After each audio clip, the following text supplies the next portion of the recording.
Yeah, just keep doing that.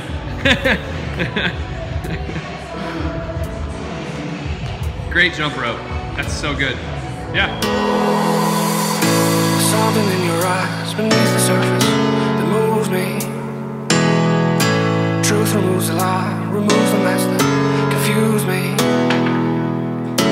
Don't go changing what you've got inside for anybody. One day you will. Tell them your name. Doesn't really matter what you say. Doesn't really matter what you say. Doesn't really matter what you say. Doesn't really matter what you say. Calling to me,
when I need to, I wrap my arms around your heart.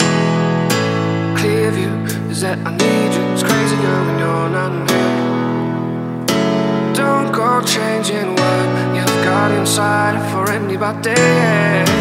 One day you will know you're right.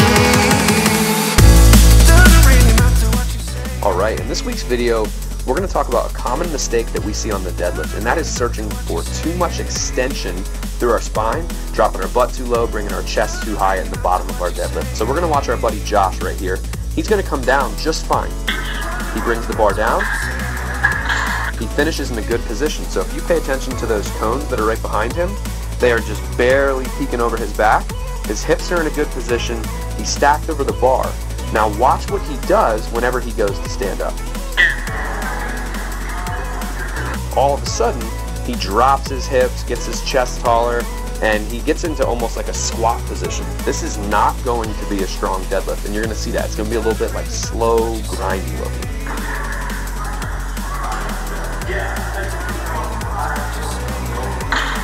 Again, he finishes in a great position because his body can feel where to go on the descent. This is why a lot of times our second rep feels better than our first if we just go with where we finish. But watch. Don't worry about getting tall before you go. You're in a perfect position right now. Don't go like this before you go. Stay there and drive the floor away. So when I say don't go like this, I just gave him a visual of basically if he had a logo on the front of his shirt, I don't want him to drop his hips and bring his chest up and show that logo to the opposite wall. I want him to stay right where he is, drive the floor away into a strong deadlift.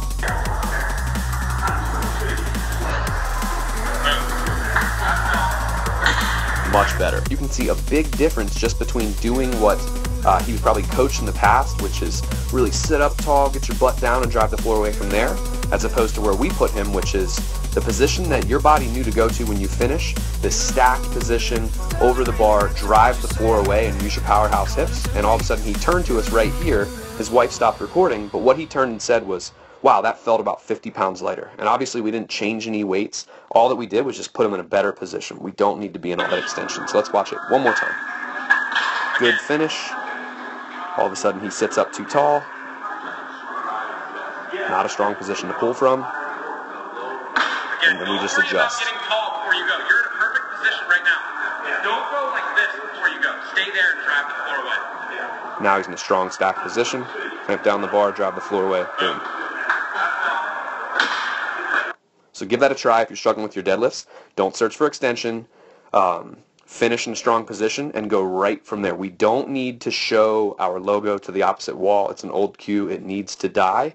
Our angle of our spine should be relative to how far our hips went back. All right? So play around with that, and your deadlifts are going to feel a whole lot stronger.